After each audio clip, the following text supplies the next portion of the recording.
እግዚአብሔር የ30 ዓመት በደል ከተወልህ አንተ የአንድ ቀን የሁለት ቀን የሶስት ቀን የእህትህን የወንድምህን በደል ለምን አትተውም?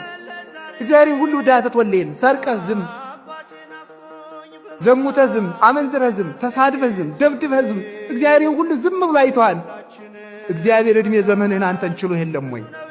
አንተን እንዲያርጎ ከቻለ ለምን አትችልም? እናንተም ተው፣ እሱም ይተውላችኋል። እናንተ ይቅር በሉ፣ እሱም ይቅር ይላችኋል። ይቅር እንዲለን ይቅር ማለት አለብን። እንዲተውልን መተው አለብን። ቂም አይኑርባችሁ። ቂም በሰው ልብ ውስጥ ተከምሮ የሰውን ሕይወት የሚበላ ትል ነው ይላል ወግሪስ የሚባለው። የሰውን ሕይወት የሚቦረብር ቂም ነው። ቂመኛ ሰው ሰላም የለው።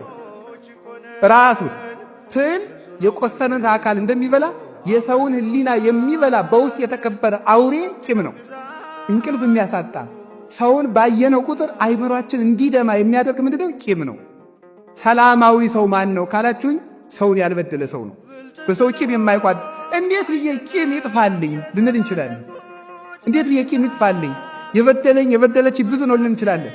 እግዚአብሔር ለአንተ ስንት ነገር ትቶልሃል ነው ማለት። ከጠሏችሁ ሰዎች ጋር ከቀሟችሁ ሰዎች ጋር አብራችሁ ኑሩ። ሰላማዊ ሰው እግዚአብሔርን የሚመስል ሰው እንኳን ከሰው ጋር ከአውሬ ጋር መኖር ያውቃል።